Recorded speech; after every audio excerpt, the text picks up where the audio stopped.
Good day, guys. My name is Kawa Blaki. I'm part of the Newtrition media team, and this is my team. They're going to introduce themselves shortly, I beg your pardon.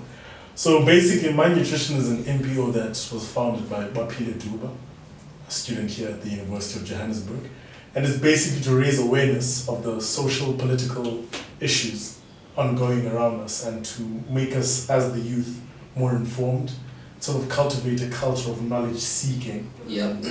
And this can be done through interacting with the news, engaging in public debates, panel discussions, and also promote the culture of reading. Yeah. And that's why we have those fancy books right there in front of you. Yay. But so yeah, that's basically what Newtrition is all about. And we have regular sessions every Friday tackling a different topic. And for the purposes of this video, we're going to be tackling fatherlessness and the blessy culture, Yep. which Mbulelo will introduce further. And basically, yeah, that's it. This is the Newtrition team. Guys, you can introduce yourselves. Yep. Welcome, guys. So, like I was already said, my name is Mbulelo Mandini. I'm one of four. One of four. And yeah, so like you said, we tackle different socioeconomic issues. And the whole idea really is to delve a lot deeper into the issues we see in the media, which I think we all know that the media tends to scrape the surface of issues and they present whatever facts or opinions that they want to present. So the whole idea is to explore all these topics, explore everything that's happening, and get people to share all of their opinions. And like Carl's already said, we're going to be talking about fatherlessness today and the whole blesser-blessee dynamic. But before we get into that, I'm going to let the other members introduce themselves and then we'll get into the topic. Hello guys, I am the only female here in this group. Just have to point that out. I had to. Yes, Feminism is the way. I'm representing you guys, so don't worry, I'm here. I'm here for you guys. So my name is Tato Mdladlamba, and yeah, I'm just here to speak on behalf of all my girls out there, so I got you, queens. So yeah, what's up guys, my name is Utagwa Azulu. I'm part of the team as well. I'm just here, like I'm just out here. I'll be sort of controversial in this stuff, so forgive me if I touch a few nerves, but I mean that's the whole purpose of this thing, just to question your thought patterns and how you engage on stuff. So yeah, that's just me, yeah. Alright, cool. So, fatherlessness. Let's start by laying out the context. Firstly, what is a father? Sheesh. What is a father? What's a dad? No, please go first. We'll just go like this. Okay, I think besides the fact that it's a male, which is, and that's also kind of questionable in today's society. You can't really say it's just a male. That's true. So, but just to keep it basic and simple, we'll say it's a male for this discussion. Yeah. Who probably got together with the female, assuming the child is not adopted as well, and yeah, and then gave birth to. That's probably around about the dictionary definition, but then to get to like a father man, it's more involved. Yeah. Yeah, I mean it's really someone who's there for you, but I don't want to really get into it because we still got amounts of time to talk about it. So Yeah. Okay. that is pretty much my thing. It's just the guy who owned the mom and then. Oh wow. You just said that live on camera. Lifetime. Yeah. Okay. Alright. Okay. We can appreciate that. Yeah. Your I mean, opinion. you did say you're going to be Yeah, you did say you're going to controversial. be controversial. Yeah. Okay. Tato. I don't know, I'm going to speak on my behalf. Yeah. For me personally, I just feel like a father basically defines security. So if he's going to be the man in the house who secures, especially the women in the house, like the mother and the daughters, just brings security emotionally and tries to teach the child, like the girl child in the house, how to behave out there in the world. So if the girl is going to be in relationships in the future, she will have the foundation to interact with other males merely because she had a relationship with her father, a healthy male and female relationship with her father. So it lays the foundation for future romantic relationships. Okay. Yeah, that's what the father really Okay. is. Yeah, I think my definition is kind of an extension of hers. I think a father is just a frame of reference. It's someone to whom you look to say, okay, this is how a man should treat not even just a woman, but just people in general. Yeah, You know, That's true. this is how a man behaves. These are the things he does. These are typically the kind of responsibilities he assumes, etc., etc. So it's just a frame of reference because I think as a kid, you mirror whatever behaviors you see in your parents. And there's obviously going to be certain behaviors that your mother exhibits, and you understand those to be the behaviors of a woman, and you learn that, okay, I suppose this is what a woman does, etc., etc. And then there'll be other behaviors that you see from your father, and you gain the understanding that, okay, this is what a man does, this is how a man behaves, this is how a man treats people, etc., etc. So it's just a frame of reference for me. I'm going to draw a bit on a conversation we all had earlier Yeah, with the Tabo about how a father is someone you aspire to be. yeah, Especially as a guy, it's someone who sort of provides a platform for you to cultivate your morals, yeah, your ambitions, your values, your goals. yeah, Someone who just gives you that sort of space to be yourself, with yeah, the guidance of having been through that process himself. yeah, So that's essentially what a father is to me. Someone you want to grow up and be yeah, one day. And it becomes tricky because does it mean now that if you don't want to be like your father's sketchy? And it might not necessarily mean that he's a bad father. Yeah. Maybe you just don't believe in the same philosophies yeah, of fatherhood the way he does, or implement the same strategies. yeah. But that's a conversation we'll probably have as we go along. We go along. Yeah. Okay. Yeah. So we had a conversation behind the scenes, where basically we highlighted the point that essentially the role of a father is presence. And so then we explored this idea of sort of the implications of having an absent father. And that's what we're going to touch on right now. So I'm going to throw the question to... Let's start with the lady this time, because I've been starting with the top of quite a few times. So I'll start with you. What are the implications of an absent father? Sure, guys. This topic affects me personally because my father, who might never be able to watch this, which is okay. My father has been an absent father like forever, for as long as I've known. You know, Yeah. he comes and goes. He's almost like the menstrual cycle. Like, only Sure. he's not that reliable. That's the short of it, actually. But is your menstrual cycle reliable? I mean, if you're Oh, No, already what I exciting mean, man. no, what I mean is, I know my period is gonna come every month. I don't know if he's ever gonna come. Like he can go a year Sure. without like seeing us. So he's that unreliable. Do better, That's my what I guy. If you're If you ever ever watching watch this, If you're watching this, do better. Yes. Yeah. So, wow. Personally, I'm just gonna say one thing. Yeah. The biggest thing that ever happened to me. Fatherlessness can cause someone to end up in a therapeutic ward, depressed, and diagnosed with generalized anxiety disorder, because that's what I went through in 2017. I got admitted. I cut myself. I went through a whole lot of things because of this man in my life. He's never been there. It was always so shitty. Pardon the French. I'm never allowed to use.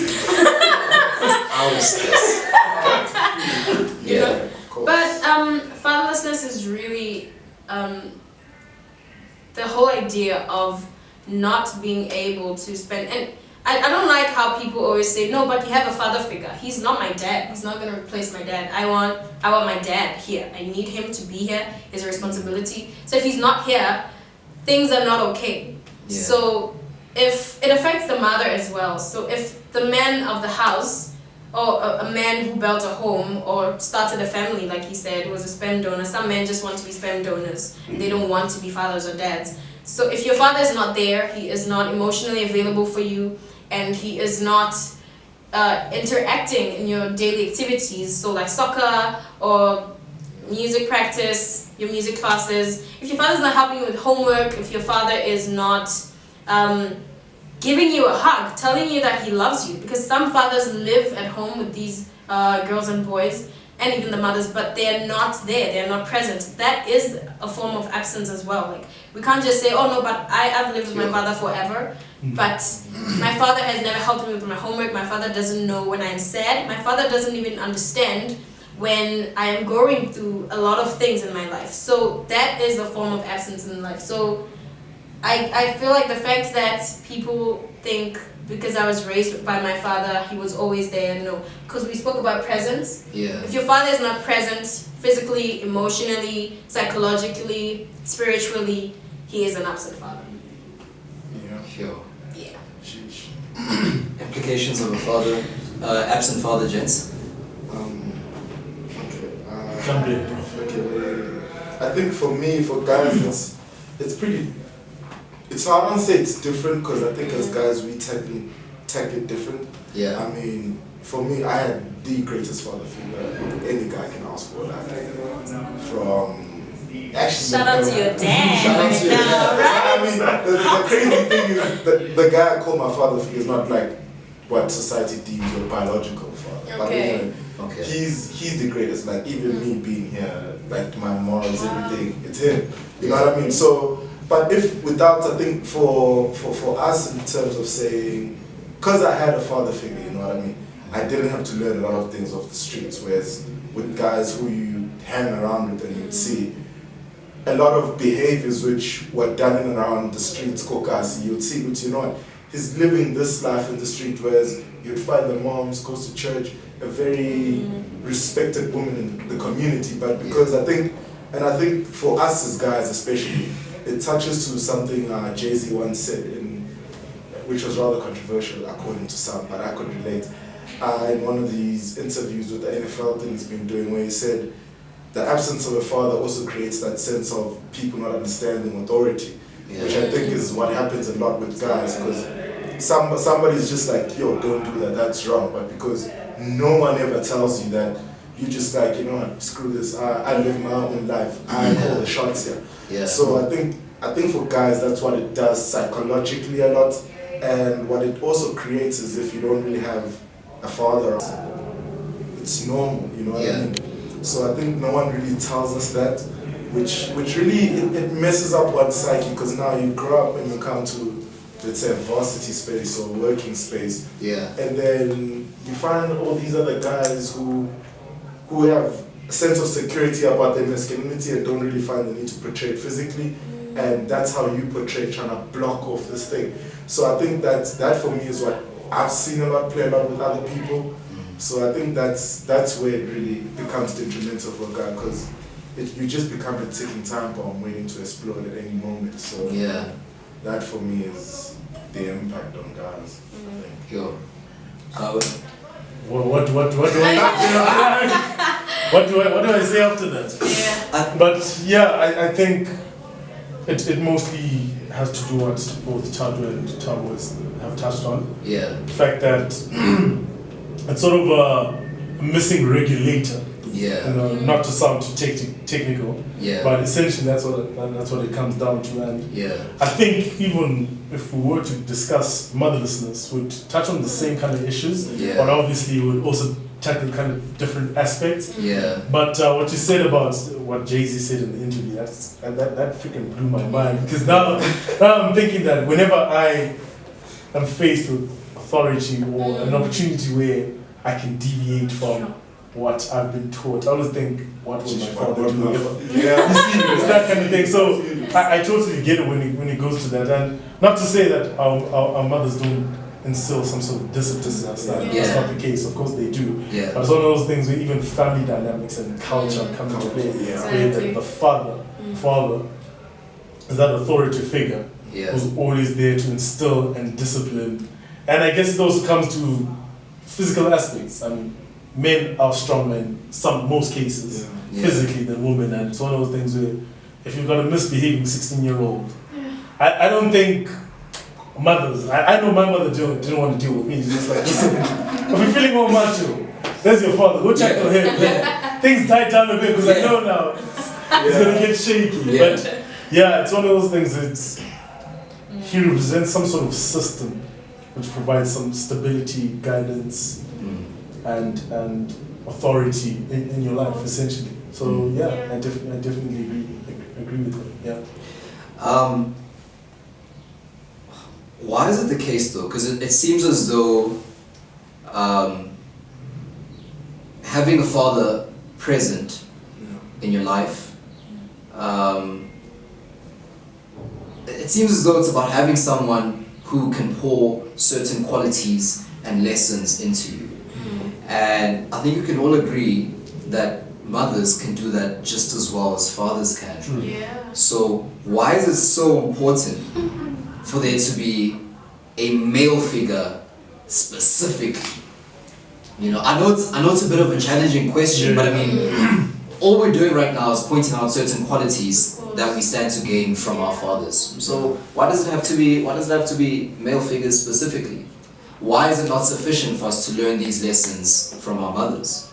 I think it also goes back to the conversation we're having, especially with the points that Tato raised. It's about identifying your role in relation to the other gender. Exactly. Okay. So the presence of a father for a guy is for you to know how to act as a guy. Okay. And I think for a woman, it's for you to know how to act around guys. Yes. And sort of navigate your way around the world with guys, how to relate to them, their relationship dynamics. And it's one of those things where, for the guys to be a bit more technical, there's this concept of mirror neurons, where you learn behavior by sort of imitating.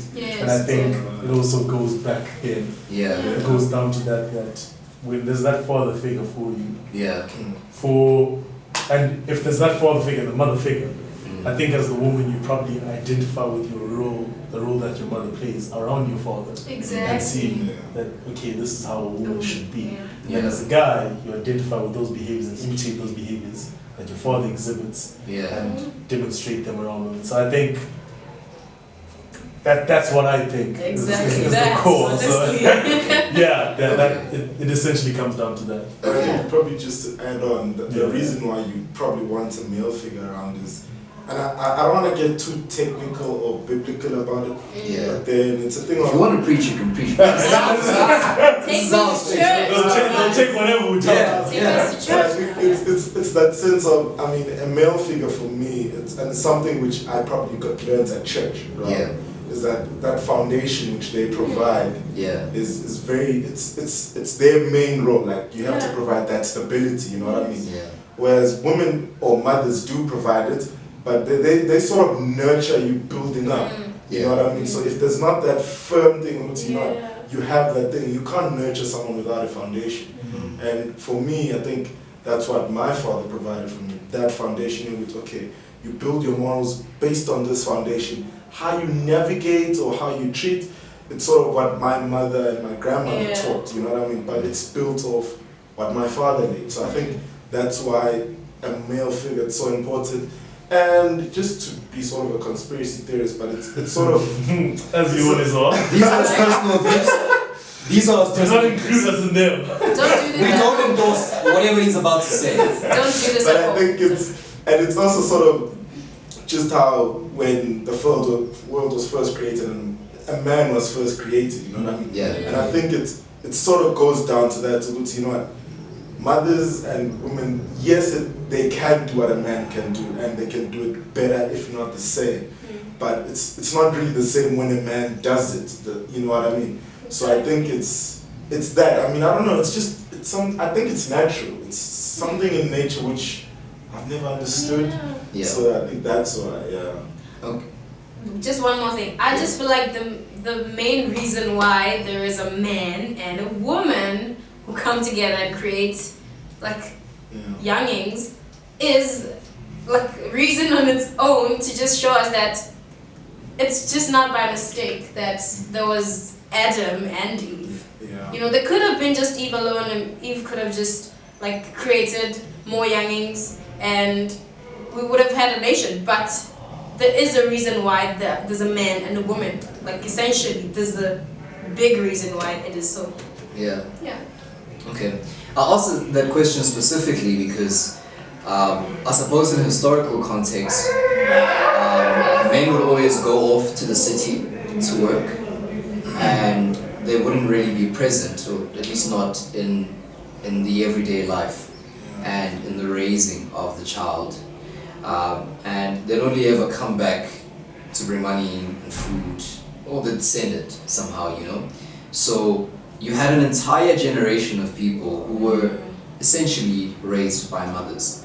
And I'd like to think that even though this was the case, they still knew how to carry themselves in relation to the opposite gender. And I think the most famous example that we might all be able to relate to is Trevor Noah. Like, he always talks about how he was always raised around women. But I don't imagine that he's ever had a problem with relating to men. I think if anything, he's always been a lot more sensitive to issues affecting women because he was raised around women and by women. So he understood their plight a lot better. Yeah. So I think this brings me to the question. I don't really know the right way to. I don't really know the right way to pose this question. But do you guys not think that there has perhaps come a time where we need to start changing the idea of what a father is? Because I feel like in so many aspects and in so many parts of society, the roles of different genders are changing, and the only place where they've remained constant is in our psyches. In the workplace, the roles of men and women are changing. At home, the roles of men and women are changing. And I think with there being this massive changing context, yet our psyches remain the same, I think that's why there's so many clashes in society right now where women are saying, we don't need a man to do that anymore. And men are still saying, this is my role, this is what I do, what I say goes, type of thing. I'm not saying this is true for all men, but I've just observed that I feel as though roles should be changing with the time. So what do you guys think about that? Do you think that some of these historic beliefs that many of us males have held onto have to a certain extent, and I know this is veering off the topic a bit, but I think it's worth exploring, but do you think they have to an extent fueled some of the injustices that we're seeing in society right now? Personally, I feel like, you see that, personally I feel like roles, in a way, I kind of need it to a certain degree. Because once I know what I'm meant to do, it creates a certain order, right? Exactly. And I think the reason why, particularly for us, I'm saying the black community and historically, the reason why a lot of kind fathers and a lot of kind young kids are really struggling to navigate the masculinity is because no one has really taught us that role. Because you'll find that if your father would never grew up with your granddad being present, he never knew how it's like to be as a guy. So now he's raising you, and he's never seen how to raise a kid because he's never had that. He's experimenting with you, right? So you find that in that experiment there are certain errors that have to be made. And I think my mom taught me that not so long ago. Which, listen, we don't really know this thing as of yet. As you can see, this is how I was raised. So I don't know how to handle this. Just bear with me, because I'm also the oldest. She finds it easier to talk that way, you know. So, and then you find that in other cases, pops is not around, and you find if you're the oldest and you're a guy, now you sort of dependent to be on the guy with the, what can I say, sort of the man of the house. So now you're allowed or given this leeway to play all these miniature things. And I think it's, you got to raise that child, you know what I mean? I think that's why it's difficult to snap out of it. I think what we can learn and teach each other is how to intertwine these roles.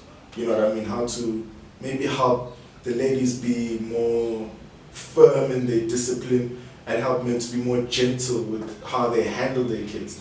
I think that's how it. I think that's how it would work. But to teach people to say no, then this is just my personal opinion. To say no, you know what, a man can just not do what a man does, and I think it also me as a potential father in the future, my pride would invade. My pride. I think for most, it's just like, yo, now you telling me not to be a man. How do I know? I worked my whole life to sort of be this man or have this image of being like my pops. Now I'm not allowed to be that. Now I can't. So I think that also plays a role. That's. I think maybe just intertwining it more and toning down a few things, upping up a few things that much. Okay. Yeah, I think that would. I mean, I personally think evolution plays a significant role in how back in the 1980s things were completely different from how things are now. So we have evolved as human beings. We have evolved, and women have evolved, men have evolved, and we're still evolving.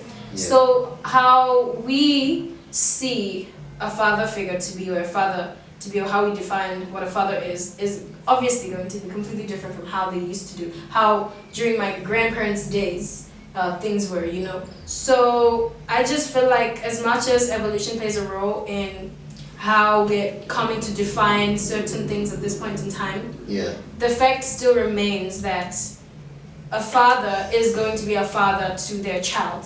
You know what I mean? By that I literally just mean the father and child relationship is very subjective. So to say that, oh, well, some people can still make it without the father is a very tricky situation, because it's okay for someone to say, I'm okay with my dad not being home because I know where he is. I know why he can't be at home. So back then, the fathers were working, and they were working at a certain place. The children knew, no, dad is at work. Oh, hopefully they knew, you know. But hopefully. Yeah.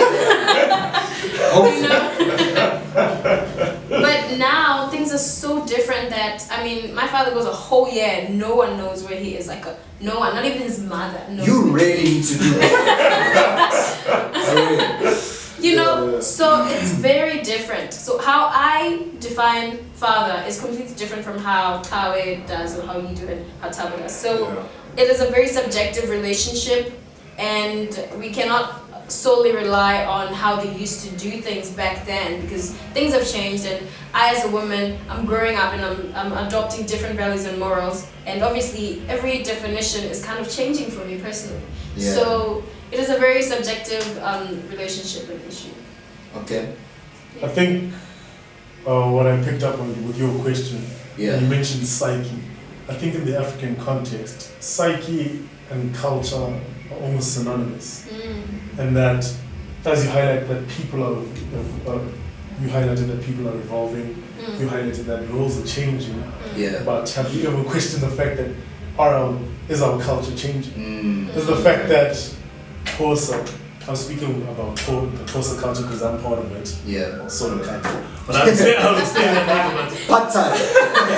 When I feel like it's Xhosa. So in that culture, we know that roles need to change. We know that roles are changing. We know that people are evolving. But we never question the role of patriarchy in that culture and the need for it to change.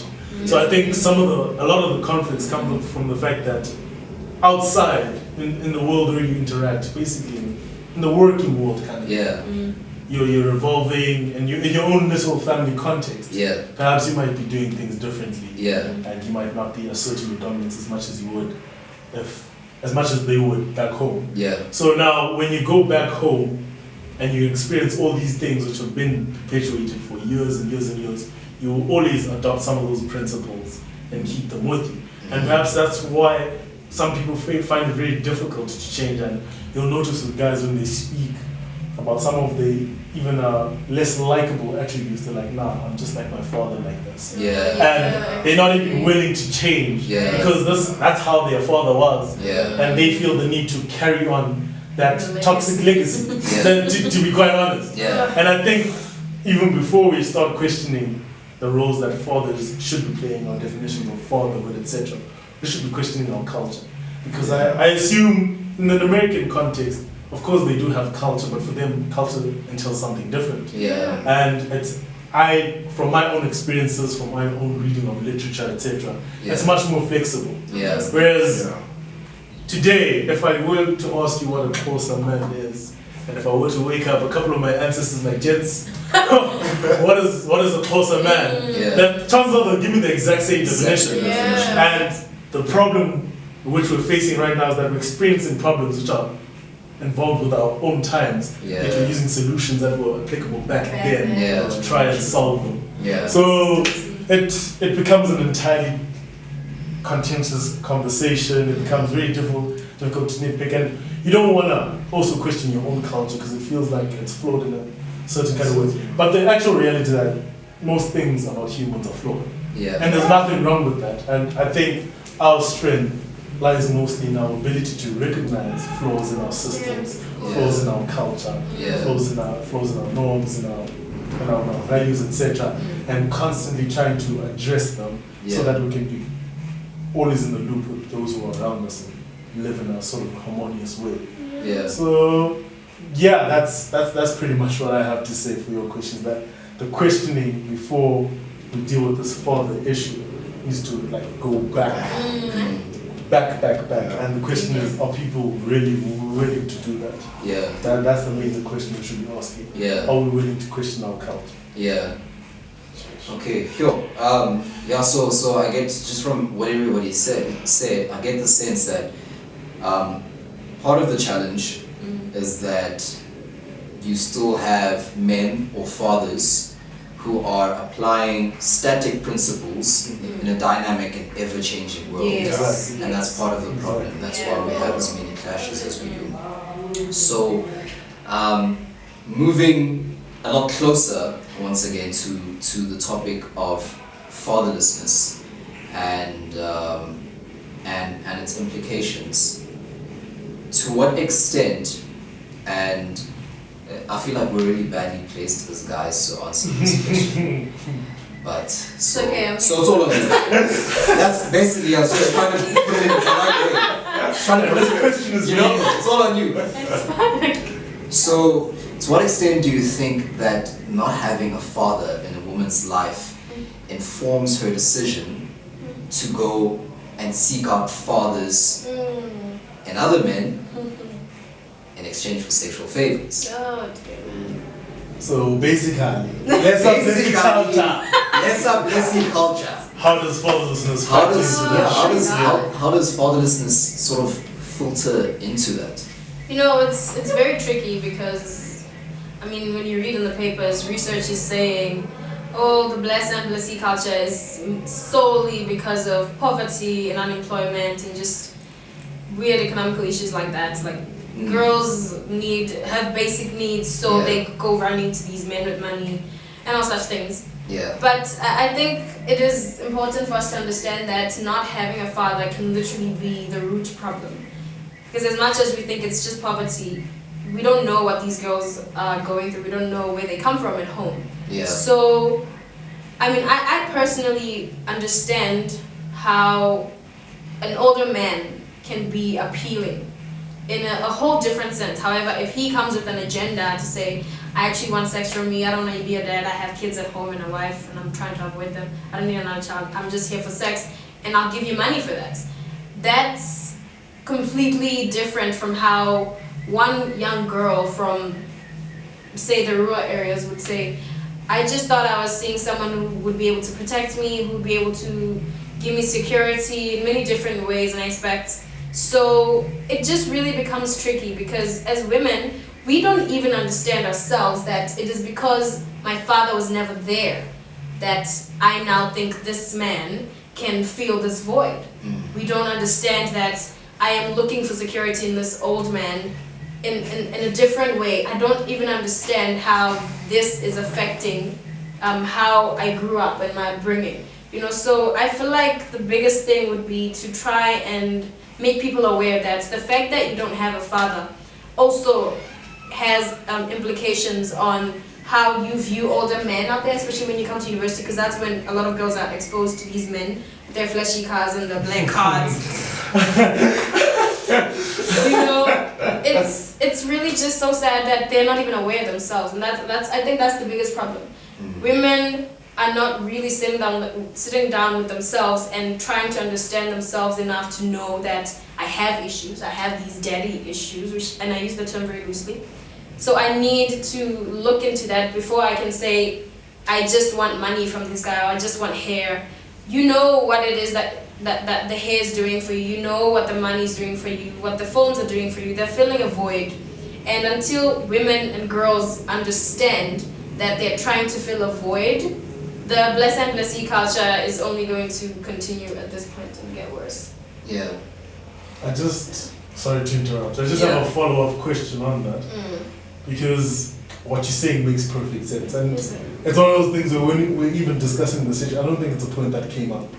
Like, it was not touched on much. And it's one of those things where how are you able to cultivate it? How are you able to practice that skill?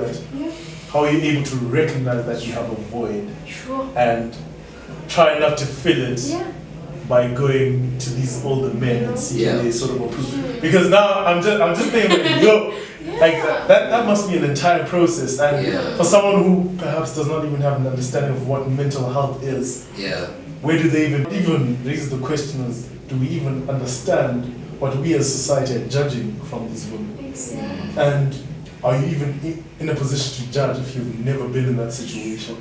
Because you'll find that most people are raising the issue that no, this is not right morally or spiritually, are people who have had quite fairly comfortable upbringings, who have secure they know where their fathers are. It's that kind of thing. So what you're saying is sending like a ripple effect of questions in my mind that I've actually never thought of it in that sense. And now, how does one start asking those questions? After they've asked those questions, how do they even go about trying to answer them? Yeah. Should I answer? I mean, if you can. No, so I was just putting it out there. What happens really is a lot of girls who grew up without their fathers are in denial. I have a friend who was never raised by her father. She does not really like him for obvious reasons, but then again, she kind of has this energy that as long as he just gives me money and he buys me Christmas clothes, I'm really fine. Like at this point, I don't need anything more from you, because she has kind of closed that door at that point. So if it's someone who does not even understand that I have these issues, they think that because I'm functioning, because I am okay with how things are, I don't have problems. They don't understand that the fact that you are okay with how bad the situation is the problem. Because it's like, this room is burning, we're just sitting here, we're chilling, it's like, no, it's fine. Still breathe for now. Everything is okay. It could be worse. It could be worse. Makes sense. Yeah. Honestly, like the fact that they don't want to accept that I have these issues. I have a problem with my father not being around. I don't like that he's not around. I really, really would like for him to be around me, is really where everything starts, honestly. And just to give you my 2 cents opinion, I won't really comment on the female aspect because I just don't have the power to.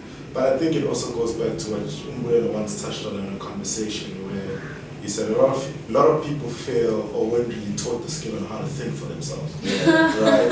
So I remember that. And I know coming across right now it sounds very sketchy, but it's a thing of, even for me personally, to really forgive and move on, and instead it's not that I don't really need my biological father, but if he wants to be there, it's cool. But if you don't want to be there, it's cool. But I don't hate you, and that door is still open.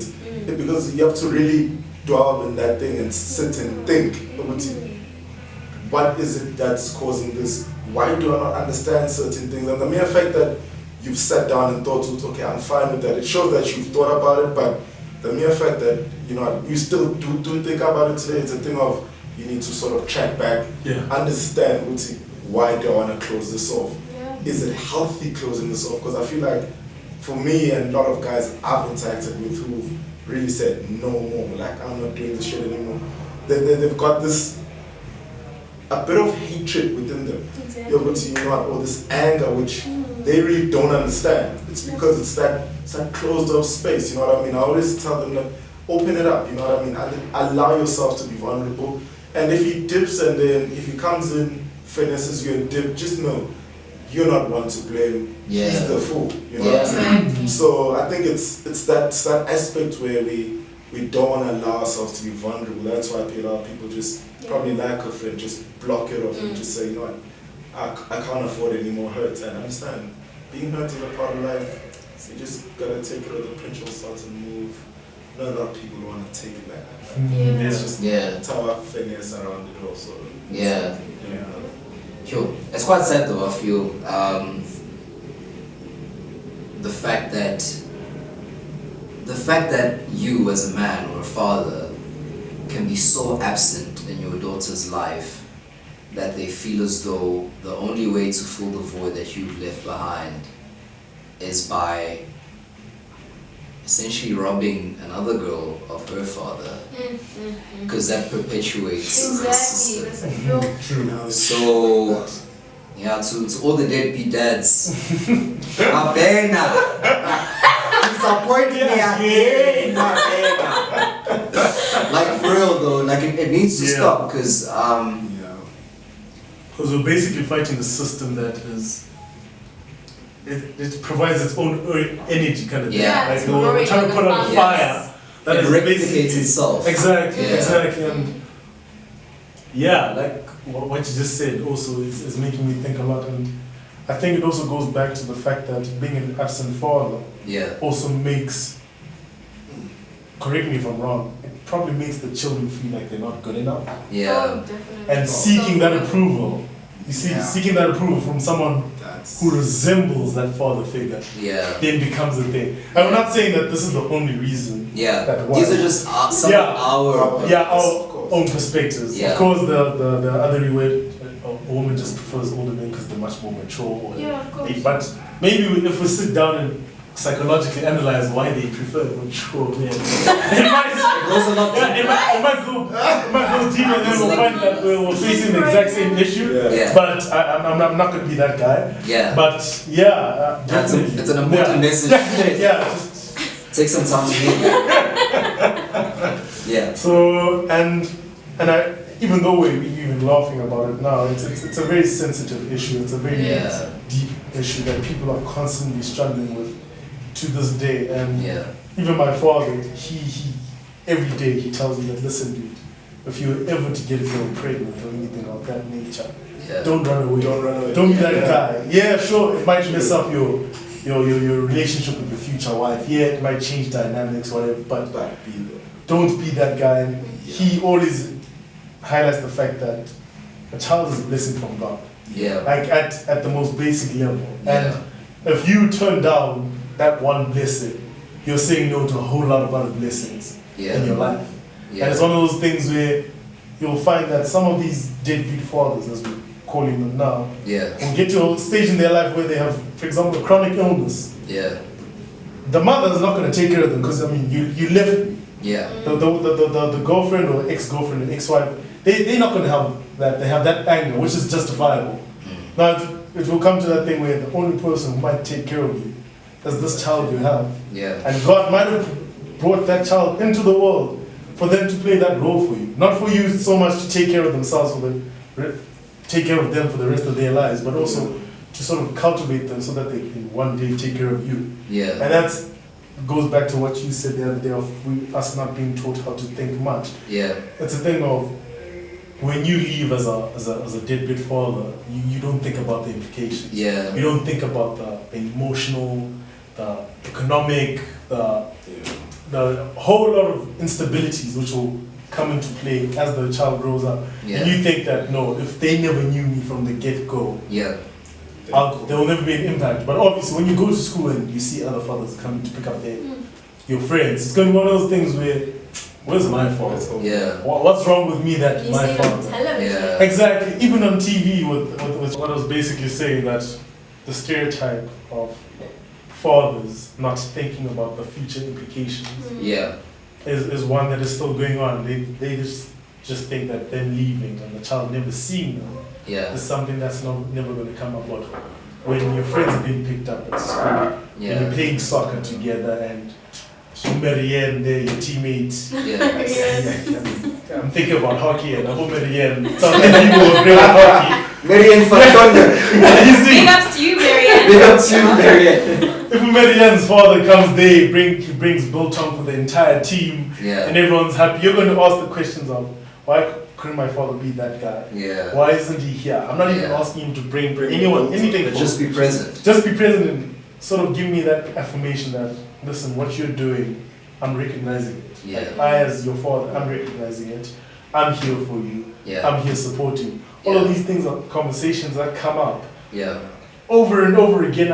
And I think it should be safe to say for the rest of their lives, because even when they become parents, it sort of influences how you become a parent, because now, as a mother, you're very protective of your child and you try to be so much for them that you might end up be overbearing now, Yeah. which is by its own has its own problems. You see Yeah. that now, Yeah. and you might find it difficult to navigate with your own partner. You might find it very difficult to trust someone Yeah. to be there as a father, because you never had a father being there for yourself. So Yeah. it's a much more complicated issue that guys, especially young men, before they become fathers, Yeah. need to think about and sort of use that to inform them once they do become fathers. Yeah. So, Yo, and I think the challenge of not being taught how to cultivate the habit of thinking critically is, if you haven't been taught how to think critically, if you haven't cultivated that habit, what you find yourself doing is making whichever decision comes easiest to you and whichever decision is most convenient to you. So in instances like that, where you could either stay and suffer the challenges of raising an unexpected child, or you could just leave and carry on living your life as if nothing happened. If you haven't been taught how to cultivate the habit of thinking critically, you just go with the easiest one. Exactly. And I think the same is true as well for, I might be wrong, but I think the same might be true as well for women who haven't had a father present in their lives. They could either think critically and decide to face the challenge of going up to their absent fathers, and saying, look, you haven't been here, but I feel like something is missing in my life, and I think the least we could do is try. Maybe that could fill the void. That's really challenging. Yeah. And it's a lot easier to just say, well, there's another father figure, he's willing to spend money on me, all I have to do is have sex with him, It's not that. you know? And I know that I'm boiling these maxes down quite a lot.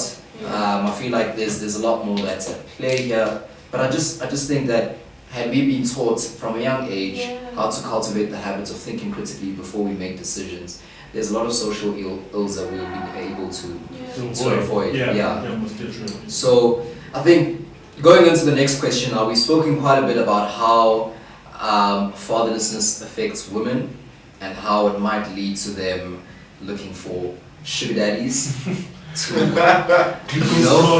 Glucose guardians. You know? Oh my god, is that what you're calling them these days? Wow. We're going with the times. We're talking about Evolution. Glucose guardians. Yeah, to all those hands who are not afraid of diabetes, do you? Jump in. Do you? So yeah, we've spoken a lot about how this may impact women, but we haven't really touched on how it may impact men. So, as a man who grew up without a father, who was never taught how to behave as a man, who was never taught the behaviors that you need to cultivate in order to become a successful man, you've grown up without a father, you become successful nonetheless, at least in monetary terms. What is it in you that makes you decide that, okay, I've made this money, I've got a family of my own that loves me, I've got children of my own, but I feel the need to go and get another woman who's much younger and Child, you know, so a child. And yeah, yes. you know, I'm gonna go out there, I'm gonna get a gal, and I'm going to give her all the spoils she wants. Like, where does that decision even come from? Do you guys think that any part of making that decision was somehow informed by the fact that he didn't have a father? And if yes, how? That's difficult to answer. But let me try. Okay. I think first and foremost, if you're a guy and let's say you become successful in terms of money-wise, Yeah. I think the mere fact that your father was not there for it provides that lack of foundation and a moral basis to build yourself on. Because I think for me personally, growing up, what I know is someone who's older and male, is someone who guides and not who sleeps with people who I should be asking out. Yeah. I mean, honestly. You know what I mean? I think just for me, when I gauge it on my moral compass and how I was taught, is that date people who are your age, know your age group, hang around your age group, and play in those spaces. And also, I'm also governed around a small town where we find it very weird if you're 50 years old and you're hanging around us at 20. I mean, It's just like, yo, homeboy. What's the What's going on? We look at you to come around and say, maybe if there's alcohol and there's maybe drugs there, to say, you shouldn't be playing with that stuff. Not to say, do you want that stuff? Oh, you know what I mean? Yeah. Come on, let's go. Yeah. No. I have a black card. I have a black card. I got you. Essentially, Essentially, that's what they say. yeah, that's essentially what they're saying. I think from just, and I think it's probably the safety net, which I would say growing in a small town provided us, is that we always known older people play with older people, Exactly. younger kids play with younger kids. You know, so I think it's that, and I think what it also provides is maybe, I don't know, it's just me throwing a wild shot out there, is that if you probably never grew up without a father and you see young kids, you probably feel the need to, I don't know, provide for them, but now you also get this sexual urges. I just don't understand the psychology behind it, because I feel like it's a mental thing rather than a social thing. Yeah. So yeah, I just think the money and the so-called poverty, which they uplifting other kids from, is an excuse Yeah. for a man to fill their own voids and to cover whatever ills they have. So Yeah. I don't know. It's just, it's nasty. I really It's feel like nasty. it really is. It's just plain perversion. Because now I was reading on a few things before we started talking, and I found that there is a site called Blesser Finder. What? Yes. South And- Africa. no, listen. What? Yes, they and these are actually the blessers. They are the Yeah. ones who are supporting this thing, and they're like, no, this is just a space for women to be free, to understand that they are powerful and they're sexy and they are great. They shouldn't feel ashamed about themselves. We are uplifting them, and yeah, this is really just a platform where any girl can just basically go out there and choose a whole blesser for herself. So you can swipe left or swipe right for a blesser on that side, basically. So it's really just perversion. And what they're basically arguing in that article when they speak about Blesser Finder is that our community or our society is now condoning prostitution. Because just because it's fun and it's cute and there's a black card inside and a syrup on the table, it does not mean that it's okay for you to exchange sex for a bottle of syrup or for clothes or a cell phone. It is basically the same thing as what that woman in Cape Town at a corner somewhere who's selling her body is doing. Like, it's different situations, but the same concept. Yeah. It is basically prostitution because you're selling sex for something in return, which is material things. Some of them even give them money. I hear a lot of students who have experienced this. They say these girls actually come with a stack of money, the rubber band around. That's when you know Mugel unale blessed. So Sure. yeah, they're doing that a lot. Wow. And also just to add to what you're saying about the prostitutes in Cape Town, they're also here. Why are you taking it so far? Yeah. Just They're here. But I do get that point. And also because like we said, these are topics that we have discussed in earlier sessions, and we do understand some of the sensitivities around them, and we do understand that morals and values and all those kind of things are objectives. They're objective. So what I may understand to be immoral, you may understand to be moral, because we've got two completely value systems. So we just want to stress again that we are voicing our Own opinions. You know, so if you feel strongly about this and you have an opposing view, please do share it so that we can understand your perspective as well. And perhaps you may even be able to engage with it Yeah. in the following video. In the following video. Yeah, that's the idea of having a YouTube channel. Yeah. So, Kawe, your take? I think my answer touches on what Chabo was saying towards the end, is that they feel compelled to take care of someone who they know is going through something that they experience themselves. Yeah. But somewhere along the lines, other feelings start to take over. Which Which, get wild. yeah, like that's basically it. And you don't understand why, because it's one of those things where I don't think it goes back to the aspect of thinking. I don't think they think about the fact that had they not been a prison father, I'm assuming they are, like in this scenario, had they not been a prison father, their daughter would be doing the same thing with another man elsewhere.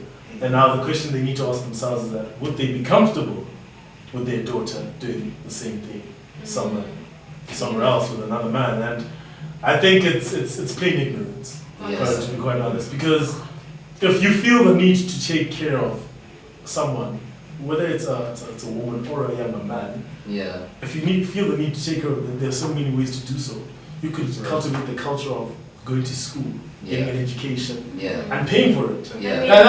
That's perfect for you. You can become a mentor. There's no need for other things to get involved. Honestly. And even that, where you can set up a fund where you cater for students who don't have fathers. There are so many ways to go about it without also compromising the psyche, the emotional and psychological experiences of these women, because it definitely does a thing to them. Like the fact that, because for some of them, they may feel that the void is being filled while they're around you, but then the rest of the time when you're not around them, they might be having to deal with the feelings of guilt, feeling of doubt, self-hate, those kind of things. Exactly. So it becomes a very toxic cyclical process, if I can call it that. And it's all centered on people not thinking about the gravity of their actions, because if you were compelled so much by the fact that you didn't have a present father, you can adopt people. I mean, these people, sometimes you'll find that they have a daughter who's older than the person they're going out with. You'll find that they're having a daughter who's perhaps the same age. If you're so touched, if you like this person so much, then why not adopt them and sort of promote a culture of taking care of one another, where you're a present father to even a child you didn't father yourself, and sort of cultivate their life, help them grow in ways that they didn't even imagine were possible, rather than sort of seeing a window of opportunity and taking advantage of it. That's what I feel. Just to add on that, just one quick thing. What these blessers don't understand is all the time they're spending with these young university girls, they are taking away their presence at home from their children. Their daughters are experiencing the absence of their fathers. The late nights, early mornings, go icon. Like, honestly, guys, seriously, people need to reevaluate their lives. I think, like, just as the conversation was going on, I was thinking to myself, usually if a father's absent in their children's lives and the children have to be raised by the mother alone, let's say there were several of you, I think obviously there's a lot of financial burdens at home, and as soon as you come of age, you need to start generating income. So you never really get to enjoy your youth. So I think once the sort of the effects of your hard work have compounded and you're now successful, instead of growing up and being mature, you go back and you try and enjoy some of that, everything you could have enjoyed during your youth, but you couldn't because you had to start working. You're compensating for everything that you missed out on. So perhaps that's why some men who are in the position to financially support women don't see anything wrong in their actions because they think to themselves, I've worked hard and I've never had the opportunity to have fun. So now's the time. I know it's very immature, but it could be, I think it could be one of the possible reasons. No, definitely, yeah. Okay, I think maybe it's because I'm surrounded by, I have a very mature father figure who's taught me to probably be a bit more mature than people at my age. But I mean, I feel like if you're 40, 50, okay, if you feel the need to hit the club, do so, you know what I mean? With your wife. With your wife, you know what I mean? With your friends. Hit like, the club with your wife. Like, I mean, at 40, 50, I'm not expecting Mutin Tatu Khan and let's go to Icon and buy young girls drinks. Let's go, let's have a braai somewhere. Shy braai with our wives. If you don't really feel like having them around, okay, let's fly to Cape Town for a weekend, watch some jazz festival, fly back. You know what I mean? I feel like these guys are old enough and they are financially stable enough to do that. You know what I mean? You really feel the need to blow money. Support a charity if your pockets are burning you. I don't think it's a sense of having fun. Maybe it's because I've seen my father have so much fun without really hitting a club. It's a thing of and just to provide a bit of family history. We were not really the most wealthiest family back then and not now, but it's a thing of not yet. Not yet. It's coming. It's coming. But you see that with the money that he has after doing everything for the family, he's just like, okay, kids, let's come through, let's have a brand young, okay, let me do this young. And you see that he enjoys doing that, you know what I mean?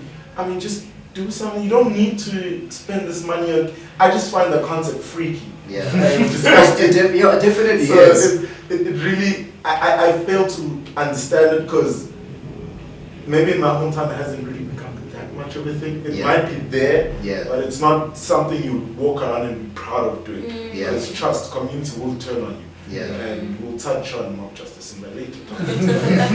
it might turn into one of those scenarios. So it's a thing of, there's so many ways to have fun if you're much older and you didn't have fun in your youth. There's so many things. You can go to Dubai, go to fly, you know what I mean? I don't know if that's the best.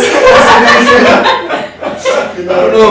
That's typically where lesser Olympics take place. Basically. Maybe Greece Santorini before the walls get dirty. But if you really if you want to do something wild, fly to Amsterdam. You know what I mean? They allow smoking pot in the street. Like, do something that wild. But leave young kids out of it. I just think the problem with that is that, again, fun is objective. So like you could reach a point where you're financially stable and you think, my idea of fun is flying around the world.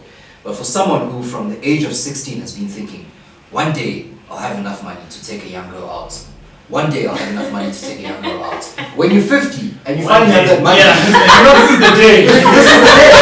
You're not that young girl. You're not going to go and find another 50-year-old to take out. You're going to go and find a young girl to take out because you were never able to take young girls out. So I think it's part of what happens. But I think there are countless possibilities. We can't really tell what the reasons are. But and this conversation is not definitive. You know, it's not be all and end all. I think it's just what we think could be the catalyst for some of these social ills. So just to close off, I think I'll ask a very perhaps simple question. Like, where to from here? How do we close this gap? How do we close the gap of fatherlessness? And I suppose by closing the gap of fatherlessness, we might be able to close the gap of the whole blessee culture. So the main question is how do we close this gap of fatherlessness? I think you answered that question with the question that you pulled for us, or the statement you gave us. People not thinking. Once we, and it's not something that's not going to come naturally. And one we need to teach ourselves to think before we go and teach others.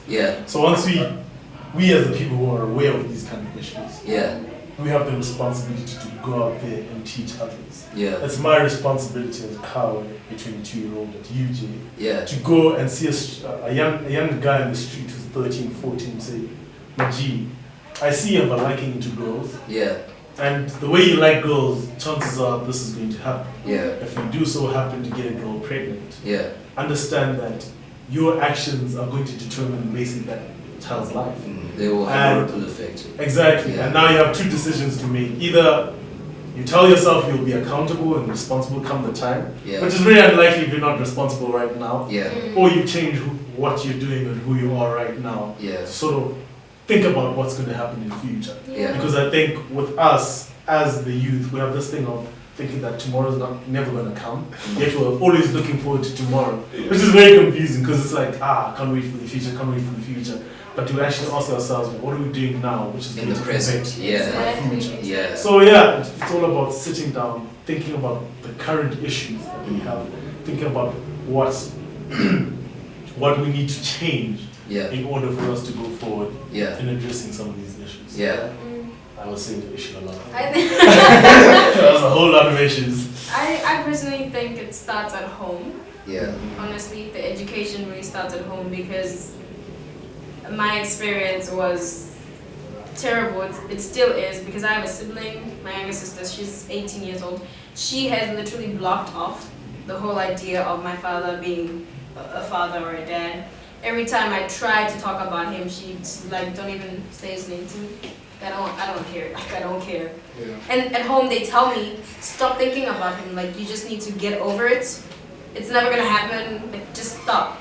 So if parents, especially our mothers and our grandmothers, the people at home, if they're not being there for us, if they're not being that support system, I'm going to go out there in the world and only become worse. Yeah. Nothing's gonna get better from there onwards. Yeah. So I think at home, the people who are present need to be present holistically. Yeah. My mom has to be there for me emotionally, and my other siblings can't just say, just because you're the only one who still wants your dad in your life, you can deal with that on your own. Yeah. Deal with that on your own. I'm Yeah. not gonna be with you on that one. Yeah. So I feel like if we have this education from home that, okay, this is how you should do things. As a girl, this is how you should do things when you don't have a father in your life. As a boy, this is how you should do things. So they should teach us and give us these values and morals that we can grow up with and learn how to protect ourselves out there from these blessers anyway when we get to university, because a lot of us are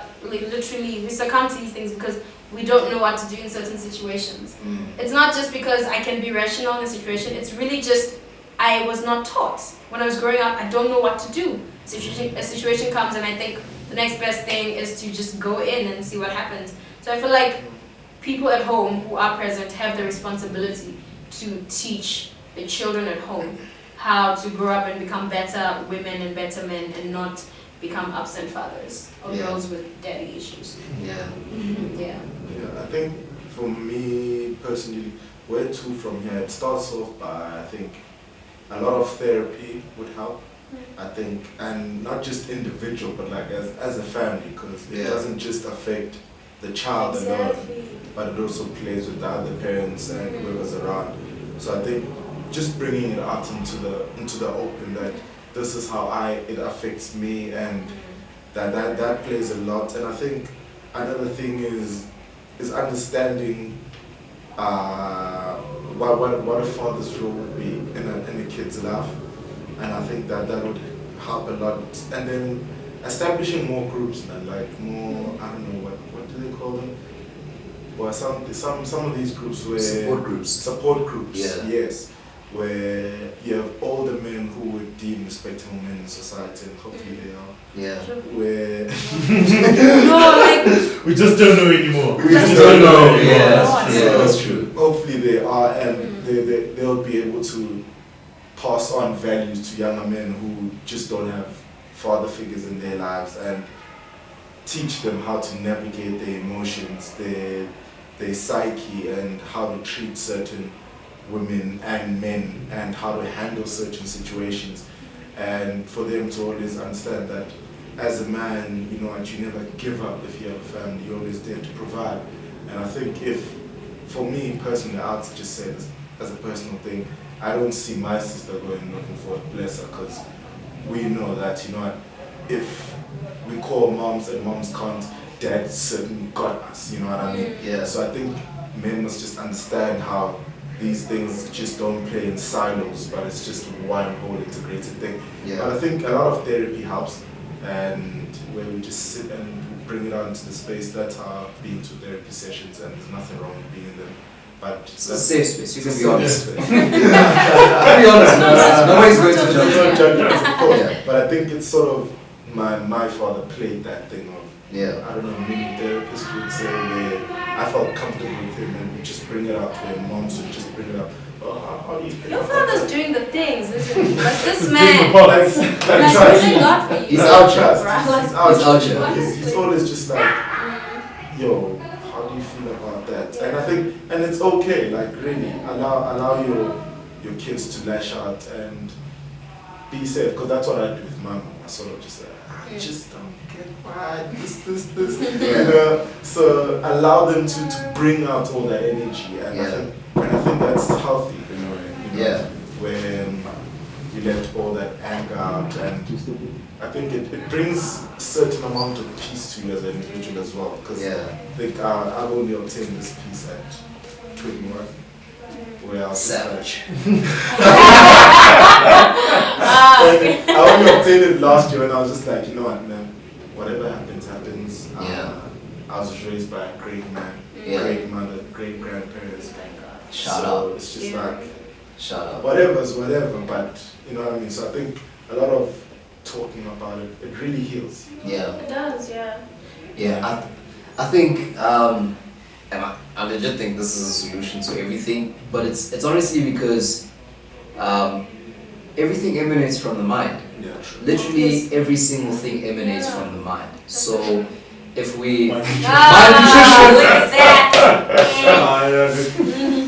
yeah, so everything emanates from the mind. So I think if we could change people's thinking, especially men, their thinking about fatherhood, because there might be a man who chooses not to be present in his child's life because he has no money, and his thinking is that a father's role is to be a provider, Exactly. and he doesn't have money to provide, so he's just going to leave. Yeah.